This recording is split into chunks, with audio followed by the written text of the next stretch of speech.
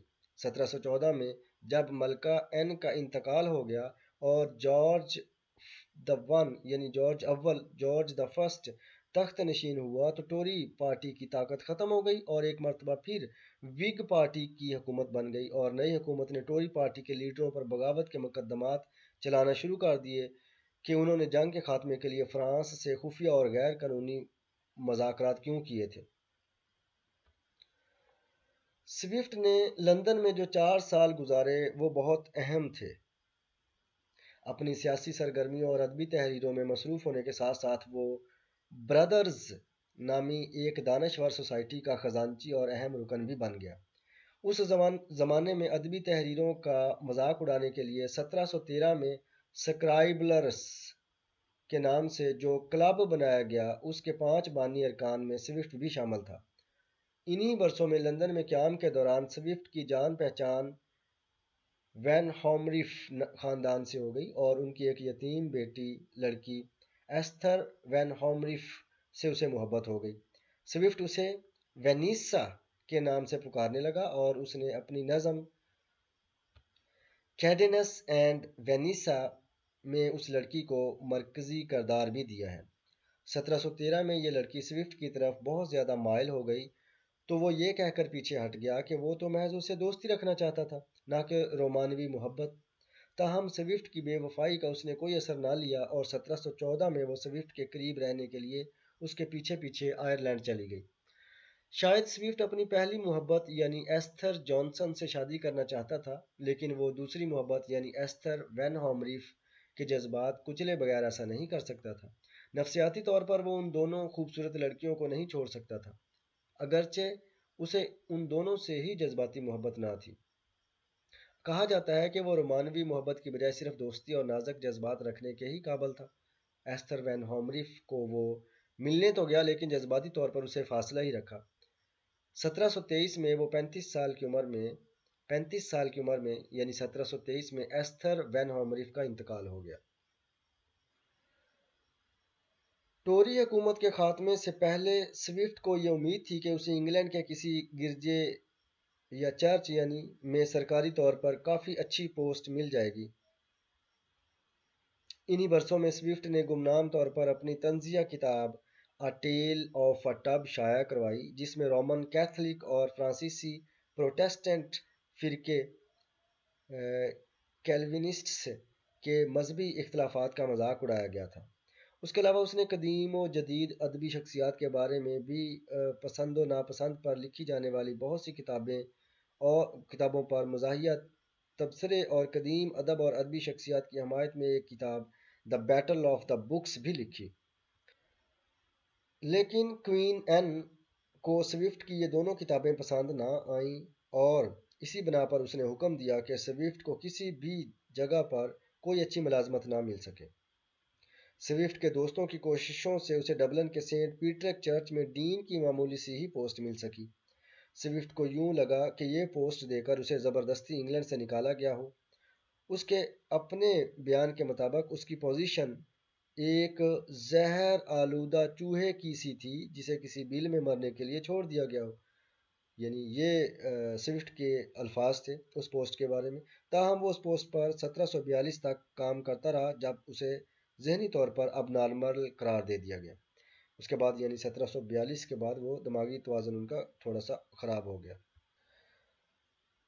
1720 میں دا اسکرائبلرس کلب کے ارکان نے یہ طے کیا کہ وہ اس دور کے ادبی افراد، سائنسدانوں اور جدت پسند افراد کی حماقتوں اور برائیوں کا مذاق اڑانے کے لیے کتابیں لکھیں گے۔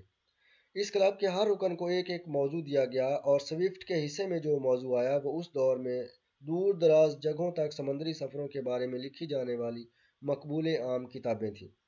ایسے سمندری سفر کی قریب ترین مثال ڈینیل ڈیفو کا مقبول عام ناول رابنسن کروز تھا۔ سوئفٹ نے اس موضوع پر ایک کتاب جس کا عنوان تھا travels into several remote nations of the world لکھنا شروع کی، جو کئی سال میں مکمل ہوئی۔ اسی کتاب کو بعد میں گولیورز ٹریولز کا نام دیا گیا۔ ادبی کاموں کے علاوہ سوئفٹ کو اپنے وطن آئرلینڈ کے مفادات کے محافظ کے طور پر بھی جانا جاتا ہے۔ 1720 میں سوئفٹ نے آئرلینڈ کے خلاف انگلینڈ کی امتیازی اور نقصان دہ تجارتی پالیسیوں پر ضرب لگانے کے لیے ایک ہجویہ پمفلٹ A Proposal for the Universal Use of Irish Manufacturers لکھا۔ یہ پمفلٹ اس نے گمنام طور پر شائع کروایا تھا، جس میں آئرلینڈ کے لوگوں کو اکسایا گیا تھا کہ وہ انگلینڈ میں بنی ہوئی اشیاء کا بائیکاٹ کر دیں۔ 1724 میں سوئفٹ نے خفیہ طور پر آئرلینڈ کے لوگوں کے مفادات کے تحفظ کے لیے اس وقت آواز اٹھائی جب انگلینڈ کی حکومت آئرلینڈ میں تانبے کے سکے رائج کرنے کا پروگرام بنا رہی تھی۔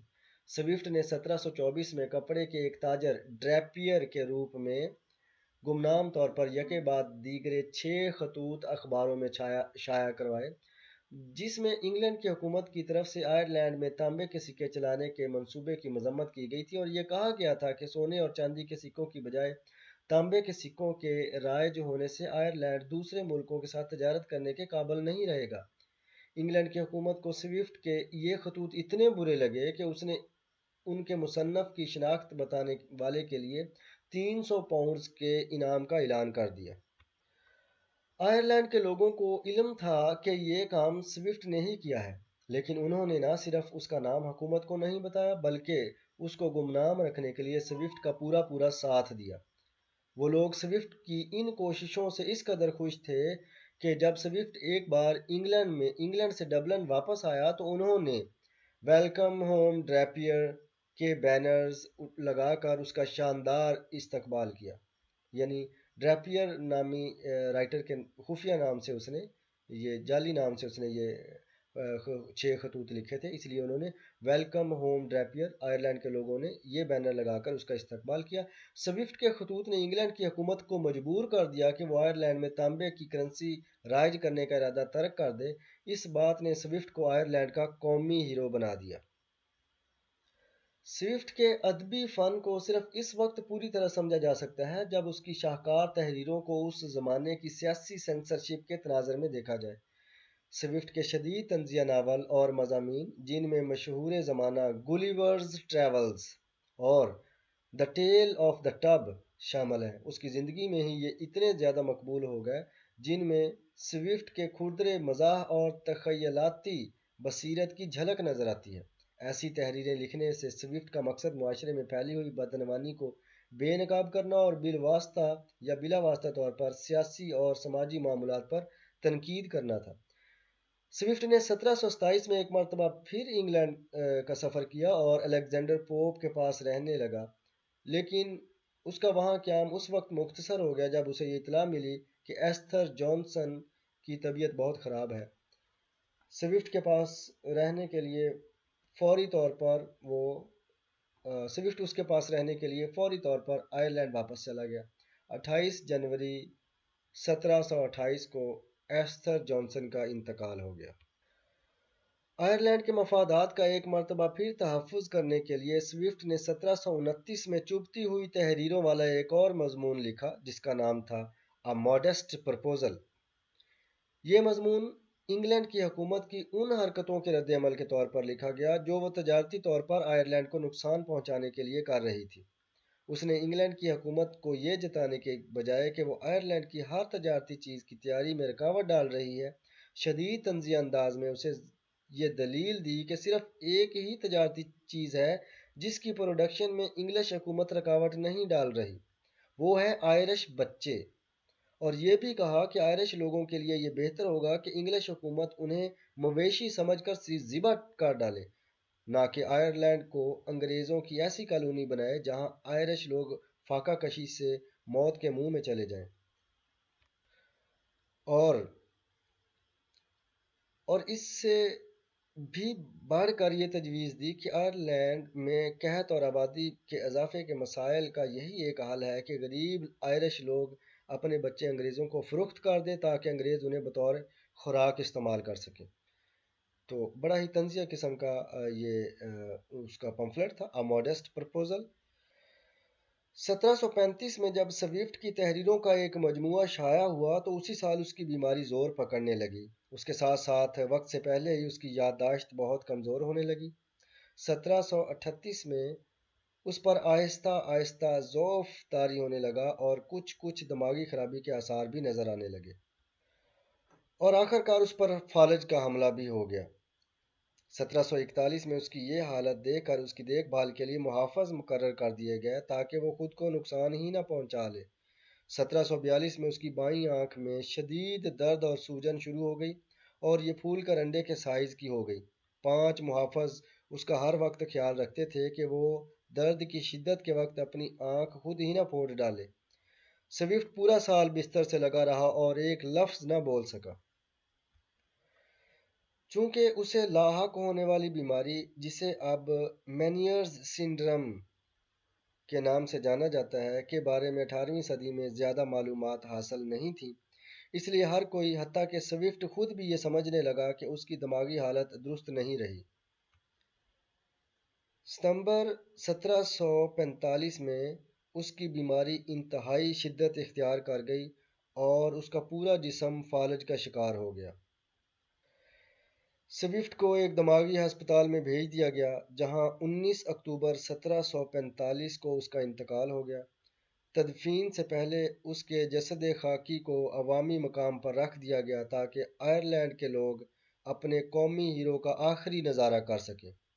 اس کے بعد اس کی خواہش کے مطابق اسے سینٹ پیٹرک چرچ میں ایستھر جانسن کے قریب ایک قبر میں دفن کر دیا گیا۔ ڈیئر اسٹوڈنٹس، ہم نیکسٹ ویڈیو میں گولیورز ٹریولز، جوناتھن سوئفٹ کا فیمس سیٹیریکل ورک گولیورز ٹریولز کو اس کا جائزہ اردو میں لیں گے۔ چاروں پارٹس کو ہم ان کی مختصر اور جامع تفصیل اردو میں دیکھیں گے۔ تو اپنا خیال رکھیے گا۔ Have a nice day. اللہ حافظ۔